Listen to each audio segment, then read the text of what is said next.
Hi, I'm Amy here with Rosalind Shipley at Out of Square. First of all, Rosalind, am I saying your name right? Yes. Okay, good. Because I know you go by Rosie, too. I do. Okay. How long is the show up at Harrywood Gallery? The show will be up till the 16th. Till the 16th. So a lot of artists find it difficult to incorporate text successfully into their work. Can you go into that a little bit and how you incorporate text into your work?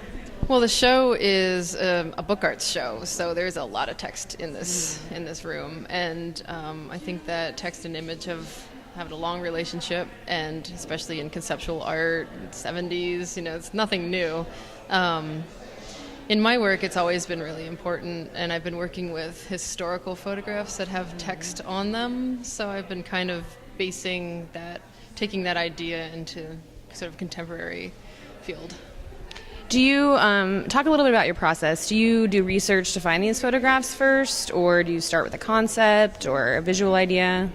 I make my own photographs, but I also collect from eBay, and I work with archives and museums, so I'm both making and collecting, archiving, interpreting, so it's a kind of a circular process.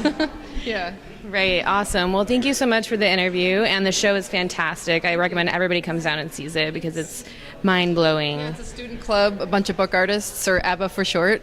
So we have a show every year. We have silent auctions, so it'd be great to get people in. Hi guys, here Out of Square at Harrywood Gallery. I'm here with Emma Rignis, who curated No Printing Necessary earlier this year at Step Gallery. So Emma, as a printmaker and curating your own show, also using similar processes as bookmaking, what do you think about what you're seeing? I love it. I love these shows. Emma never disappoints. Every year, they have something really new and unique to offer, and just a huge spread. They really always do show they push the boundaries of bookmaking, and they show everyone that. So. I agree, yeah, and I'm seeing a lot of non-traditional materials like sandpaper. How does that translate into printmaking as far as the use of non-traditional materials? I think that it gives printmakers the freedom to experiment, because there are so many mediums you can print on. I don't think it needs to be just printing on paper, and obviously in my show I use the actual surface, the matrix that can be printed, and I think it's all about material, it's all about making art, and printmaking just happens to be about printing multiples.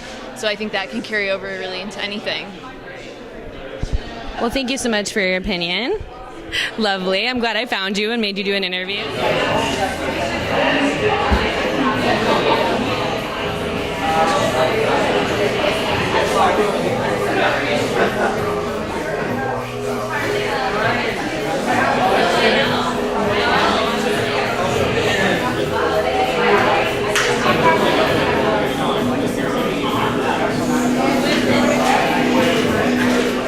Hi, I'm Amy here with Joel Antonovich at Luminant, I was close, at Gallery 100. First of all, Joel, how long is the show up? 2 weeks, till November 16th. Come check it out. Nice, so students have a long time to come check it out. So you are a photography major, correct? Absolutely. So explain to me how you transitioned from traditional photography into video. Well, it initially began with experimental film. I needed a credit to fulfill and graduate. And then I just had a lot of fun with it.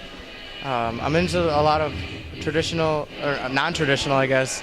I don't know, at the time I was doing a lot of experimenting with chemicals and chemistry and stuff like that, so I decided to put the 16mm film I was working on through the dishwasher, and this is the process. This is what happened. This is the result? This is what happened. And I'm pretty happy with it. It's a little different than having a framed piece on the wall, but I think it accesses other parts of photography that I didn't know existed. So, and then the sound, I wasn't initially interested in the sound aspect of it, but when I got the 16mm converted to digital, they accidentally included the sound with it, and I was like, I have to include it now, and it's just fantastic. And I think that's a lot of what my work deals with, is it's just based on certain circumstances that lead to the here and now, and this is what it is. Right. So is this a process that you think you're going to continue to explore, or are you going to continue to experiment and discover new processes? A little bit of both. I think that this piece will always keep me interested in 16 millimeter. I am working on a couple other pieces too with 16 millimeter, but the problem is it's so expensive, so I need a job. But Don't we all? yeah, right. But I'm also definitely interested in traditional photography as well. Hanging, sequencing photos, and I don't know where that's going to go yet, though. We'll see. Well, thank you so much. That was lovely. Very welcome. I'm glad you guys came and checked out the show and were able to record what's going on back there. Absolutely. It's very impressive, and everybody should come out and check it out. Yeah, I actually went to Walmart. It's like a great area. Welcome to the stinking place. Yeah, definitely. I've been in there maybe twice. It's just an insidious place. It's so. You know, treat the people well. Yes. I remember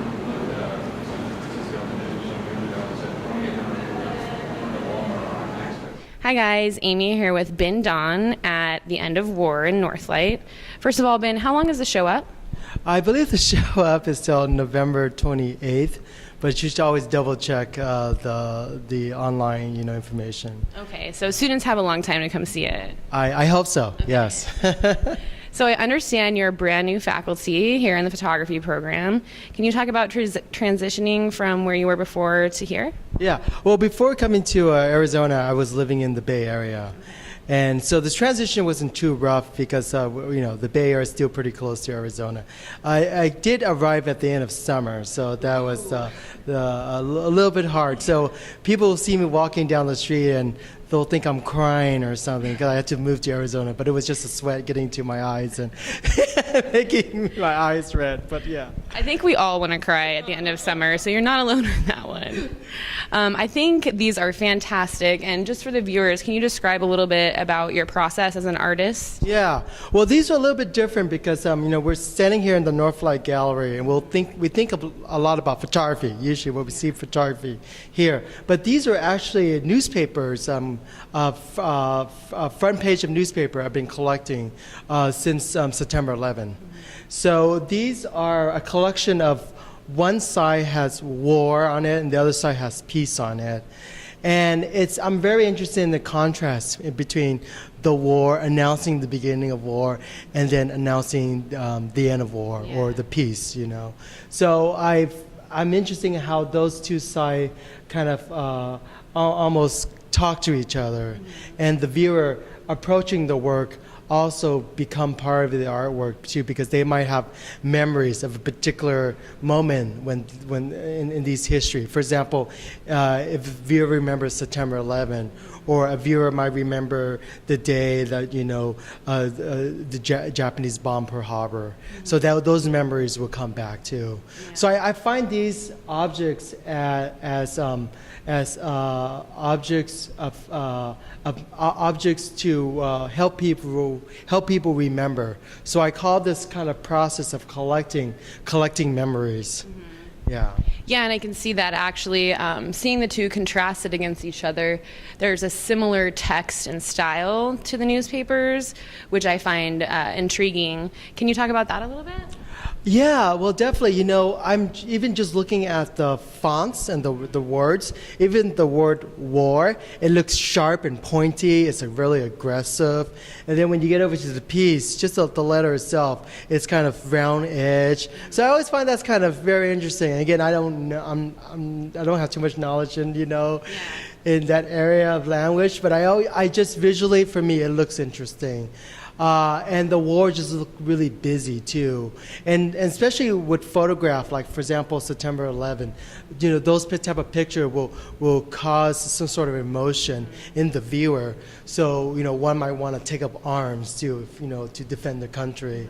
So just elements like that, and I think when we look at something that is framed, we can look at it out of its context. It's we're taking it out of its purpose and looking at it and analyzing it and studying it, And I find my work as a tool for as a tool to do that, to educate, or as like how do these material just through the skills an artist learn, a designer learn to lay these things out to cause a certain emotion from the viewer, you know. So yeah, I mean, I want you to think about that. I agree with you. Even before you read the text, you get an emotional response, even before you know what's happening with any of the newspapers, because it gives you those, those underlying visual cues. And I think it's very successful. And good luck being a new professor. And I'm sure you're going to do great. Thank you. Again, this is up for an undisclosed amount of time, but we will run that down the bottom of the screen. I'm Amy. Stay classy, Tempe.